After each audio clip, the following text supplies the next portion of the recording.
Hey crew, I'm going to show you a pull-up variant. We'll be using it on some of the all-around strength and general power exercises on ESP roll number 154, along with some really cool boxing and groundwork in there, and a cross-side pummeling drill for your clinch work.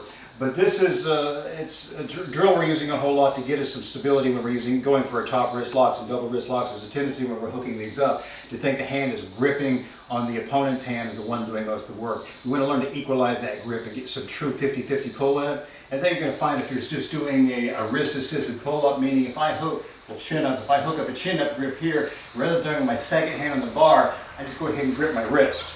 And that way you realize if you're doing, it's not really a one-arm chin-up, of course, but you're trying to find out that right hand, the one gripping the bar, is doing a little bit more work. But you're really going to find with that wrist assist, the other hand comes over, you're going to have to really learn how to start equalizing some of that pressure. So while you're doing these pull-ups or these chin-ups, you want to be thinking about the same kind of concept whenever you're hooking up your double wrist lock or your top wrist lock, about trying to equalize the pressure as much as possible. Make sure we don't lull ourselves to thinking the hand that's holding onto that wrist is the one doing the primary amount of work. We're going to get as close to a 50-50 distribution as possible. But again, what you're going to want to do is, as always with all pull-ups, get yourself in a full dead hang where you can, get that secondary grip on it, and then start sticking your pull all the way up there, all the way down for your reps, and learn how to find this. You're going to find out this hand can't pull as much, which is good for your strength on your primary hand, but it starts giving you an idea about trying to make sure both are pulling just as much while you're doing the exercise. Don't think of it just as an exercise. Think of this as being double wrist locks, top wrist locks. Guys, I hope you enjoy it, and the rest of the other crazy exercises are going to be thrown at you in 154.